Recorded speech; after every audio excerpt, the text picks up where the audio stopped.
How to fix email not receiving emails. Hi everyone, welcome back to the channel. In today's video I'll guide you on how you can fix email not receiving emails, so make sure to watch the video till the end. Now it depends upon which service you're using, such as Outlook, Hotmail, OneDrive, or even Yahoo, or sometimes AOL or Gmail, or which service that you're using and which email app that you're using. Are you using Gmail app, or are you using Outlook app, or whichever app you're using?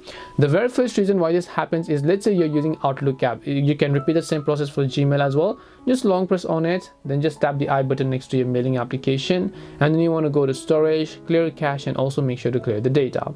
Then once you've done that, open up your Play Store, search for your respective email applications, and check if that email app has an update. If it does, make sure to update it to the latest version. Now sometimes what happens is that it happens due to a lack of cloud storage, because Gmail usually stores their data on their Google Drive storage, and Outlook or Hotmail usually stores in their OneDrive storage. When these storage are basically full, you will no longer receive emails. So to check your OneDrive storage, you can log into OneDrive over here using the exact email account or the Outlook account that you use. Check if your drive has enough storage. The other is your Google Drive, right? So make sure you open the Google Drive app, or you can also check it from Google Photos app or Google Mail app. Check if you have enough storage left over here, because sometimes the lack of storage could be one of the reasons why you're simply not being able to go ahead and then actually remove or receive mails on your email. So hope this video helps you as to how you can fix emails not receiving emails. If you have any more questions, feel free to leave them down. Thank you for watching till the end, and see you in the next video.